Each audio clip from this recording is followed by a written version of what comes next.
Hi and hello there Capricorn. Ayan na, alamin natin dito kung ano yung gustong sabihin or iparating sa'yo ng pinaka-kumakapit rito sa iyong energy. So bago yan, batiin muna natin lahat. Hi and hello sa ating mga new viewers. My name is Yan, returning is Tambayers. Thank you sa inyong walang sawang love and support ang binibigay sa akin. At kung hindi nyo pa alam, mayroon pa tayong other channel. Link down below sa ating description box. Para makarating kayo doon, i-click lang po yung link dyan.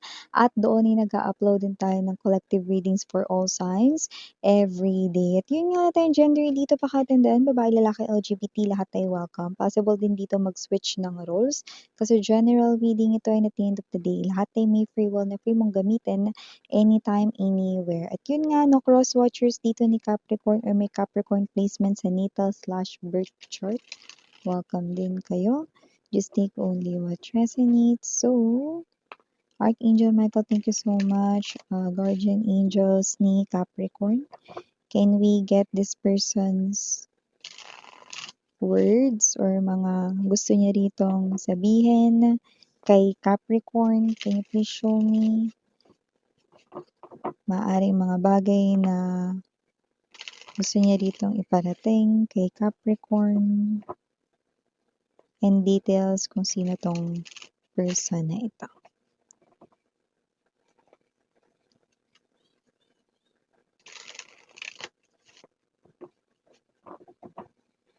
Okay, so let's go ahead and check these messages. So, meron ditong energies ng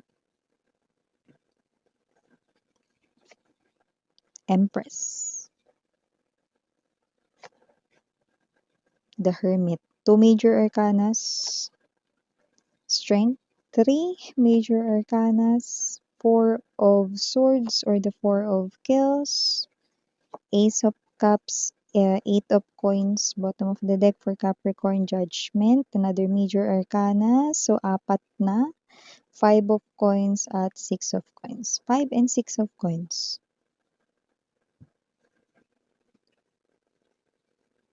Wala talaga tayong age dito pero sa nakikita ko rito 'no, maaaring may bracket ng age ng parang 30 to 40 plus, 'no, or parang gano'n yung age bracket na if, meron dito 'no, na baka specific sign or clues, pero just take only what resonates 'no, because kagaya nga ng wala tayong gender, wala rin tayong age dito 'no, pero binanggit natin kasi lumabas din dito 'no. So, maaaring meron ditong age 30 plus 'no or 40 plus, 'yan 'no. So, puwedeng high possibility para sa inyong mga mensahe 'no. So, nakita ko dito na iba sa inyo kasal kayo sa person na ito or ex-husband, ex-wife niyo siya. Iba naman puwedeng hindi naman kayo kasal sa kanya, pero you once well invested sa tao na ito. Yung iba puwedeng hindi kayo kasal pero may anak kayo, lumbas din dito 'yun.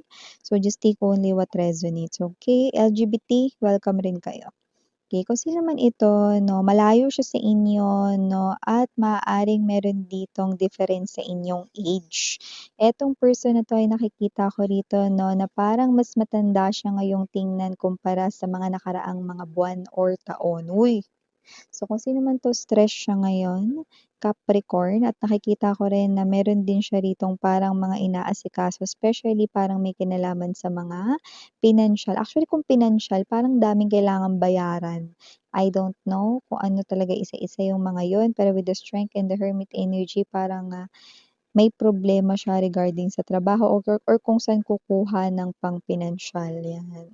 So, nakikita ko rito na itong person na ito 'no, ay someone rito na puwedeng dahil nga siya ay namomroblema, kaya siguro nase-stress siya, haggard yung kanya rito 'no, na look, because itong person na 'to 'no, ay marami ritong mga parang pasanin ngayon, okey. So, nakikita ko that with the Empress energy, itong person na 'to sa kabila ng kanya ritong mga pinagdadaanan, hindi siya rito kumo-contact sa'yo, okey? Kasi hindi dahil sa ayaw niya na sabihan mo na yun sinasabi ko sa'yo, ano, hindi dahil sa sasabihin mo yun 'no or ija-judge mo siya, hindi gano'n 'no, kundi ayaw niya rito na kontakin ka kasi nahihiya siya rito na dahil sarili niyang problema hindi niya masolusyunan, 'yan 'no. At saka kasi nakikita niya rin dito na okey ka na kasi Capricorn, 'di ba? So, parang may energy siya rito na parang ano, e-epal siya. okey ka na nga, 'di ba? So, may energy rito 'no, na namomroblema siya rito sa kaniyang mga dini-deal na parang may mga kinalaman sa pera. Possible na may mga utang siya ritong kailangang bayaran kasi puwedeng may mga, sunod-sunod na naniningil na 'yan 'no. Yung iba rito puwedeng may kinalaman sa negosyo. Baka galing sa utang yung negosyo 'no, tapos maaaring hindi fly-fly 'no, alam niyo yung fly-fly? Hindi ano, hindi nag-boom, parang gano'n 'no, hindi pumatok, ganyan 'no. So, maaaring gano'n yung nangyari rito 'no or puwede rin kasi na may energy ng, um, what's this, sumugal siya agad dun sa negosyo na yun, 'di naman pala niya napag-aralan or napagplanuhang mabuti, 'yan. Parang in other words, tumaya siya rito ng pera para dun sa negosyo na yun, pero wala naman pala siya masyadong alam dun, yun nalugi, parang gano'n. Okey. So, nakita natin dito 'no, na yung pera na yun, eh, may posibilidad na inutang niya. Inutang, hiniram, ganyan. Siyempre ang inutang, ano ang gagawin? Kailangan bayaran. So, nakita ko rito 'no, na itong person na 'to 'no, ay, gusto niya rito 'no, na parang 'pag nagkausap kayo 'no, gusto niya ritong sabihin na tama ka, 'yan, oh. Tama ka sa pagkakakilala mo sa kanya. Kasi parang may sinasabi siya rito na with the Four of, Kills energy, Ace of Cups 'no, and the Eight of Coins, meron kang mga sinabi sa kanya dati 'no, na parang, alam niya sa sarili niyang totoo 'yun, kasi gano'n mo siya nakilala bilang siya or gano'n yung pagkatao niya kasi iba sa inyo 'di ba nga, matagal niyo siya ritong nakasama 'no or naka-relationship 'no kaya alam ninyo yung ugali niya. Eh, 'di ba may mga parang ugali ang bawat tao 'no na kapagka tama yung sinasabi mo galit na galit 'di ba? Kasi tama, eh. Kasi hindi niya matanggap sa sarili niya na gano'n din kasi siya, eh, 'di ba? So gano'n 'no, nagagalit siya nung time ngayon pero ngayon nakikita niya na 'no habang tumatanda yung edad niya or habang, tumatagal yung inyong separation 'no, from each other, nare-realize niya, tama ka pala sa sinabi mo about him or her. Pero nung time na sinabi mo yun, alam niya na. Kasi kilala niya rin naman yung sarili niya, eh, kaya lang may mga tao na hindi kayang aminin na, "Ay, kasi ganyan ako." Oo nga, tama siya, 'di ba? May mga tao na yung ego hindi pantay-pantay. May mga tao na sobrang taas ng lipad ng pride nila tsaka ego, 'di ba? So, puwedeng naging gano'n 'tong person na 'to. May mga tao kasi na minsan kasi nasa manage rin kasi, tamang pagma-manage yung pride, eh. Maganda din kasi na may pride ang isang person pero dapat alam kung paano kontrolin at gamitin. Pero yung sobrang taas ng pride mo na parang gusto mo lahat yumuko sa'yo, aba ano ka, hari ka? 'Di ba? Hindi ikaw yung Diyos, 'di ba?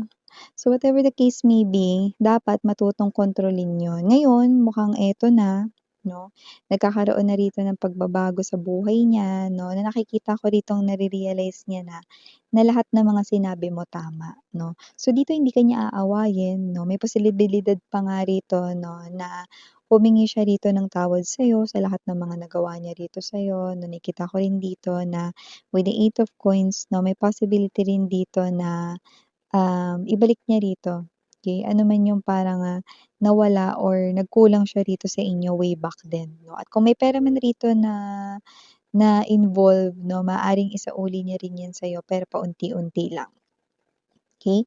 So yun yung nakikita ko ritong gusto niyang sabihin sa inyo. Okey, so may mga parang mga problem siya rito 'no, na parang wala siya ritong mapagsabihan. Kasi itong person na 'to with the Five of Coins energy, possible na magbabanggit pa lang siya ng problema sa mga kaibigan niya lalo na 'pag pera yung introduction, akala mo ang bibilis nawawala agad. Kasi nga akala ng mga nasa paligid niya manghihiram siya ng pera, yan. So, maaari talaga ang problema niya with the Five of Coins ngayon 'no, ay pera, pera, pera, pera, pera, yan.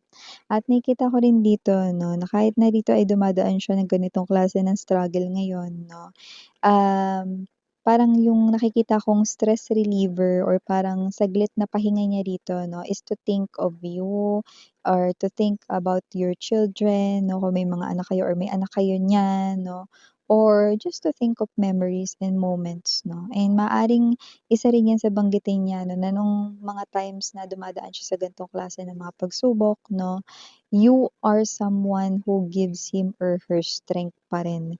Even you're already separated, even though na hindi na kayo ngayon, even though that you are not nasa side niya ngayon, no, this person here ay admitting, no, na talagang kayo pa rin, no, yung nakikita niya rito na nakatulong or nakakatulong rito, no, sa kanya, no, kahit na wala kayo sa tabi niya, na may mga inaalala rin siya rito nung mga times na parang namomroblema siya ta's kayo pa nun. Iniisip niya rito, nire-recall niya rito yung mga advices mo noon. So, parang kahit na hindi kayo nagkakasama ngayon, ikaw pa rin yung tinuturing niya rito 'no, na parang breath of fresh air niya, 'yan. Ay. So, nami-miss ka nito, 'no? Pero yun nga parang, para sa kanya it's already too late na, 'yan. So, initials, we have your capital letter C, capital letter G, capital letter L, capital letter M, and capital letter I. Capital letter Y, capital letter E, and capital letter M. For small letters, we have I, A, S, and last but not the least, D. So, these are all the messages I've got right here for ya. Caps, thank you so much again. I'm Yuriana, and me, Sarang Love in Light. And